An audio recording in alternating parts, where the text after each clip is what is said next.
বিচারপতি শপথ নেন, কিন্তু বিচারপতি রাজনীতিবিদ হলেন কি করে?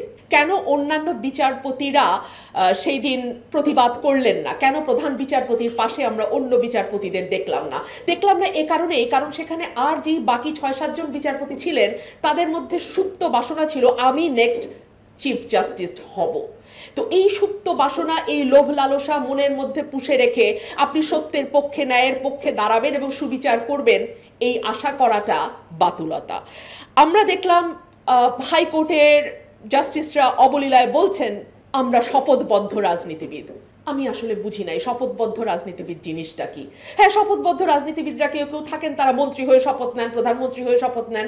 বিচারপতি শপথ নেন, কিন্তু বিচারপতি রাজনীতিবিদ হলেন কি করে? দেখুন, আপনি যা চর্চা করছেন দিনের পর দিন, মাসের পর মাস, বছরের পর বছর, সেটা আপনি যতই চান না কেন আপনি লুকিয়ে রাখতে পারবেন না। আপনার কথার মধ্যে দিয়ে, আপনার বিভিন্ন বক্তব্যের মধ্যে দিয়ে আপনার যে আসল চরিত্র সেটা বের হবে। এখন প্রশ্ন হচ্ছে, বিচার বিভাগের এই ভয়ঙ্কর দশা কি কেবল গত 15 বছর ধরেই হয়েছে?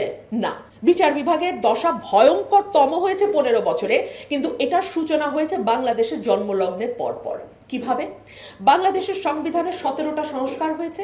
আমি খুব ইন্টারেস্টিং বিষয়টা, আমি পড়তে পড়তে মজা লাগে, মজা আমিও পেয়েছি।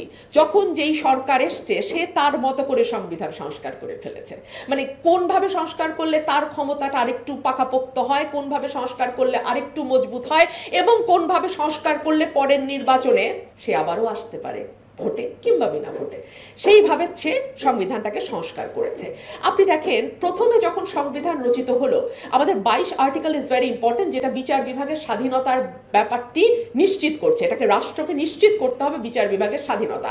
109 অনুচ্ছেদ পরিষ্কারভাবে বলছে সুপ্রিম কোর্টের উপরেই ন্যস্ত থাকবে অধস্তন আদালতের সকল কার্যকলাপ।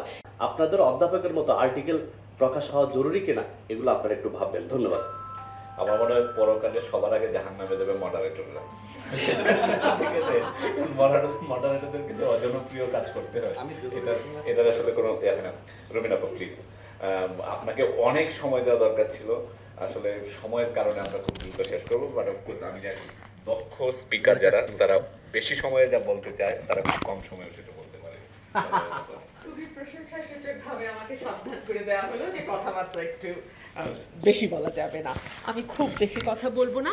আমি শুধু একটা কথা শুরুতেই পরিষ্কার করে দিতে চাই, অসুস্থ রাজনীতি এবং অসুস্থ রাজনীতিবিদদের দিয়ে যখন দেশ পরিচালিত হয়, তখন বিচার বিভাগ একটি আলাদা প্রতিষ্ঠান হিসেবে শক্তিশালীভাবে দাঁড়াবে, এই চিন্তা করাটাই ভুল।